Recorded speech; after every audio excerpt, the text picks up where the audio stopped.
tres expresiones de las muchas que se vienen cuando uno lee tanta riqueza, cuando uno escucha tanta riqueza de parte de Dios. Originalidad, sanación y Pascua. Ahí nos resumo.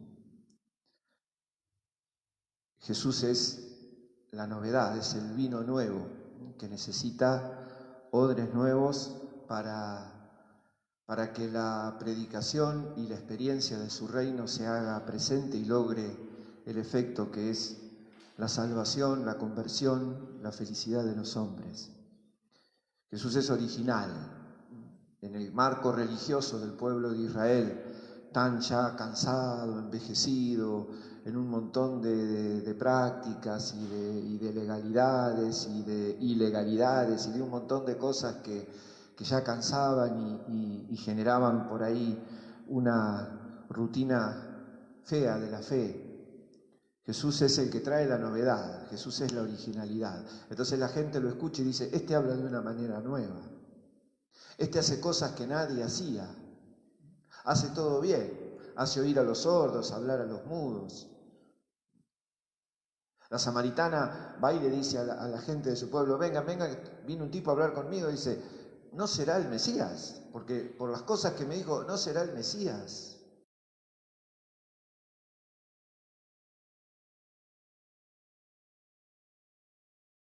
La gente se asombra. Pedro le dice, ¿a dónde vamos a ir? ¿A quién vamos a ir? Si acá el único que habla palabras de vida eterna sos vos. Jesús camina por lugares que estaba prohibido caminar y entonces en vez de esquivar Samaria, cruza Samaria. Jesús toca a lo que no se podía tocar y toca a los leprosos y habla con los que no se podía hablar. Y va a la casa de un centurión romano. Va a la casa de los cobradores de impuestos. Jesús es original, trae esta novedad.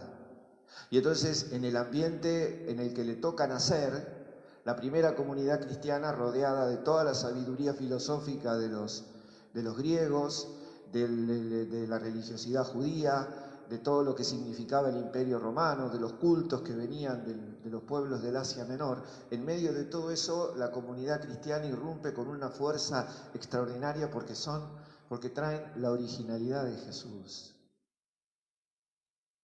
Mira, yo no tengo nada para darte, le dice Pedro al paralítico, pero en nombre de Jesús caminá.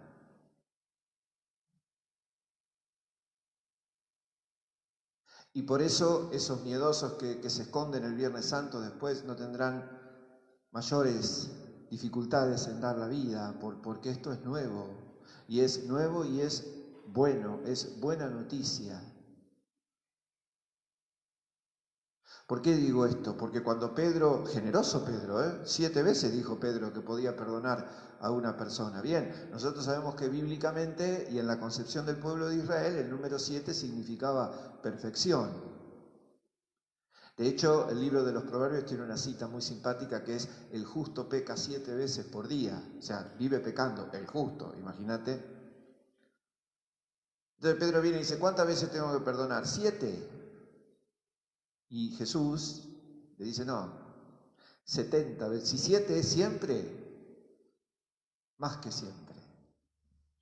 No especulés, Pedro. No, esto no es cuestión de cantidades. No es cuestión de cantidades, porque nosotros tenemos que ser como Dios. Para los que no conocen el templo, acá a la derecha hay un cuadro de Jesús misericordioso y está la expresión de Jesús misericordioso como el Padre. La gran originalidad y la gran novedad de esto es que nosotros no vivimos mendigando de Dios en el pensamiento de Jesús. Para Jesús nosotros somos capaces no de ser dioses, pero sí de reproducir en nuestra vida lo que Dios hace por nosotros. Es muy grande la estima que nos tiene Jesús. Es muy grande. Si los cristianos nos deshacemos de la chatura y la rutina de este mundo que tira todo el tiempo para abajo y entendemos la grandeza de lo que nos propone Jesús, nosotros también podemos ser originales. Nosotros también podemos llamar la atención positivamente en un mundo que no sabe nada de originalidades porque todo es repetido. Fíjense, si uno lee la primera lectura del libro del Eclesiástico y dice, esto lo escribió un tipo hoy a la mañana, todas estas cosas que pasan, bueno, ¿y en qué año se escribió el libro del Eclesiástico? El libro del Eclesiástico debe tener 2200 años más o menos. Y es un libro que se escribe para comparar la sabiduría que venía del mundo de los griegos con la sabiduría que viene de Dios. El hombre sabio es el que sabe el querer de Dios. Y el querer de Dios siempre es nuevo.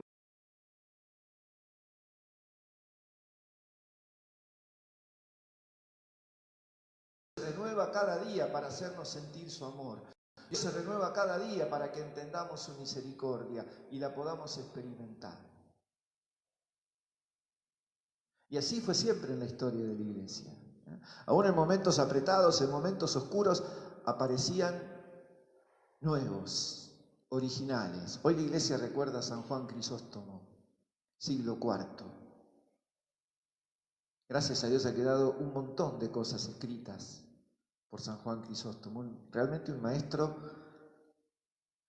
de aquellos que podemos celebrar y admirar mucho en la vida de la iglesia. Y en otros tiempos, y apareció alguna vez un Francisco de Asís, y apareció, y en la época de la Francia, de los grandes reyes y del cardenal, el famoso cardenal Richelieu, apareció Vicente de Paúl, tipo de campo venido de un pueblito casi insignificante que ya ni siquiera se llama de la misma manera porque ahora se llama San Vicente de Paúl.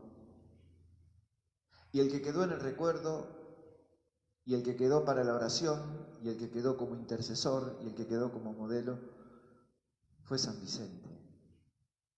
La novedad está en el amor, la novedad está en la misericordia. Lo otro es viejo, lo otro es repetido, lo otro es lo de siempre, lo otro es pura construcción humana.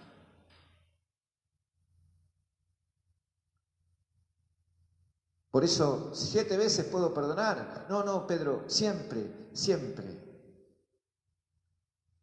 La segunda palabrita decía sanación. El perdón sana. El rencor y la ira son abominables. Así empieza el texto del Eclesiástico. En los últimos siglos, antes de la llegada de Jesús, siglo III más o menos en adelante, entre la literatura sabia y la literatura apocalíptica, el término abominable se expresa para lo que tiene que ver con la idolatría. Todo lo que sea contrario a Dios es abominable. Es porquería. El rencor y la ira son una porquería. Son abominables. Son casi idólatras. Porque en definitiva, ¿por qué el rencor? ¿Por qué la ira? ¿Qué te enoja? ¿Qué Dios está ofendido cuando vos te enojás o cuando sos rencoroso o cuando sos vengativo? ¿Qué te domina? ¿Qué es lo que genera en vos eso que tendría que generar Dios? Y eso hay que sanarlo. Eso hay que sanarlo. No alcanza solamente con el reconocimiento, no alcanza solamente con el arrepentimiento, porque son cosas que vuelven, ¿no? Don Bosco decía, hay 3 tentaciones contra las que el hombre no puede. La riqueza, la ira y el poder. Frente a eso solamente con la gracia de Dios. Por eso la gracia es profundamente sanadora. Cuando nosotros nos confesamos, Dios no solamente nos perdona, también la gracia nos sana, para que no volvamos a caer en el mismo error, para que no volvamos a hacer lo contrario a lo que Dios quiere. Entonces dicen, no, el perdón es cosa de flojos. Al revés, ¿sabés la fortaleza que tenés que tener para perdonar? Y para pedir perdón. Reconocer en el orgullo que te equivocaste y decir al otro, che, perdóname, estuve mal. ¿Sabés la fuerza que tenés que tener?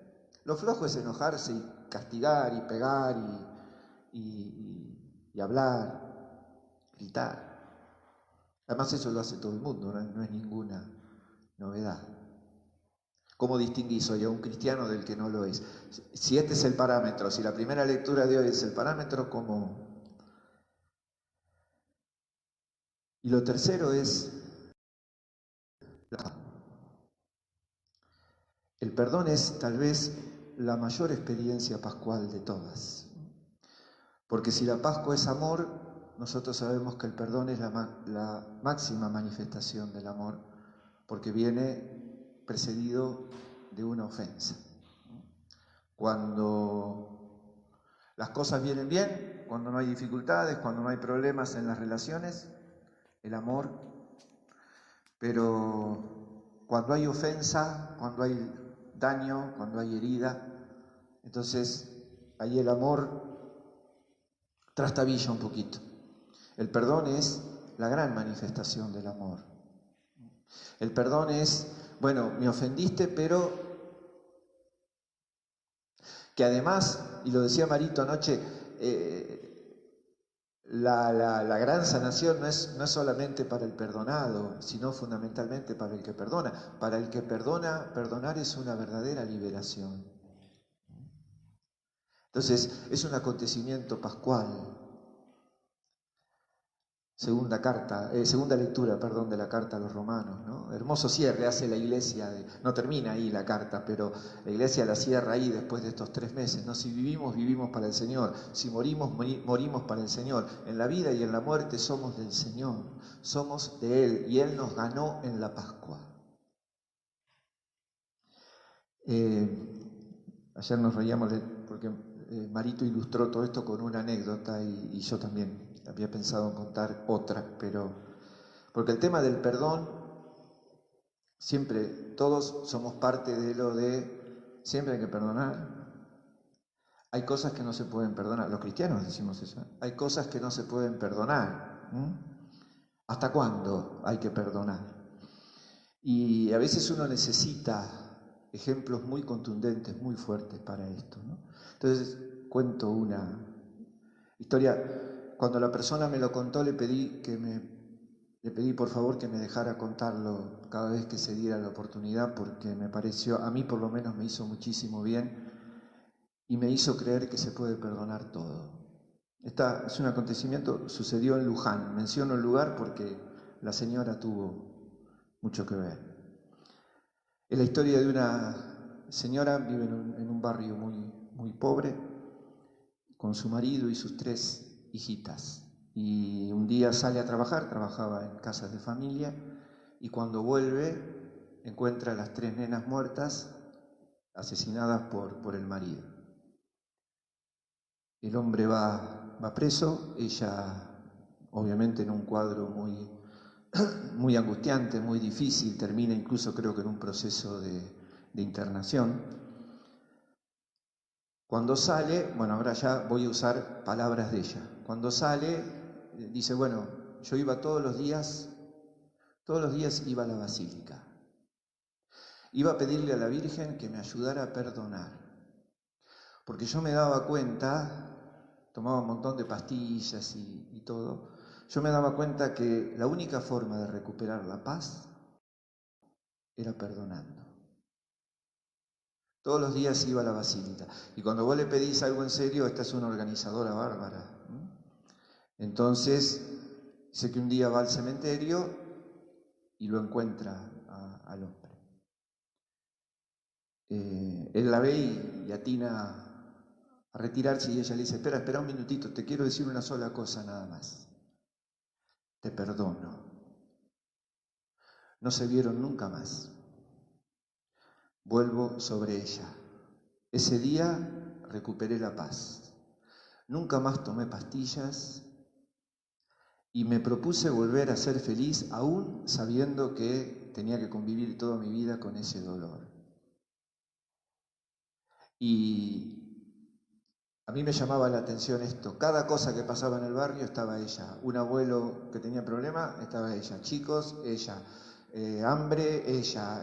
Problemas de familias, ella metida, ¿no? Y un día le dije, qué vitalidad, y me dice, es que yo, después de todo esto, para mí no hay nada más valioso que la vida. Y no hay nada más valioso que querer a los demás. Yo en toda esta gente estoy sirviendo la vida de mis hijas. Esto es Pascua. Esto es una Pascua.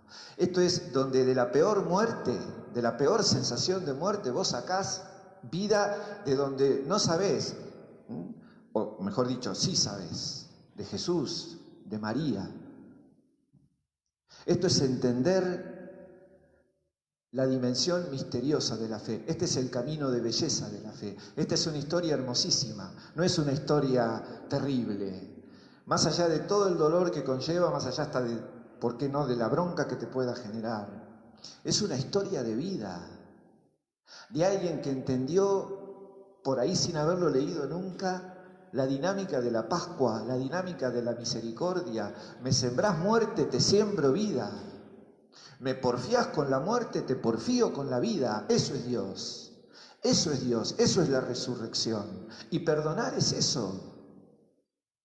Perdonar es demostrar que la vida es mucho más grande que esa pequeña, por ahí esta gran ofensa que me pudieron hacer. Dios es mucho más grande que todo eso. Por eso, acordate del fin, decía el libro del Eclesiástico. Acordate del fin y perdoná. Acordate de la alianza y perdoná.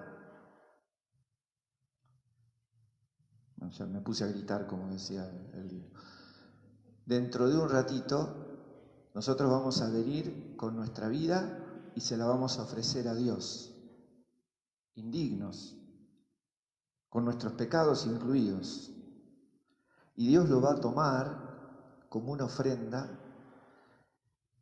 y lo va a transformar en Jesús. Acordate de la alianza y perdoná, porque si Dios hace alianza con nosotros y con nuestras miserias, ¿por qué nosotros no podemos perdonar a nuestros hermanos? ¿Por qué nosotros no podemos ser testigos de la misericordia? Pidámoselo a Jesús, pidámoselo a María, y tratar de sembrar algo distinto en este mundo que ya cansa realmente de tanto enfrentamiento, de tanto rencor, de tanta venganza, de tanta división. Y podamos ser nosotros también para nuestros pueblos el Jesús que llama la atención, el Jesús que sorprende porque trae una manera nueva de vivir. Recemos el credo.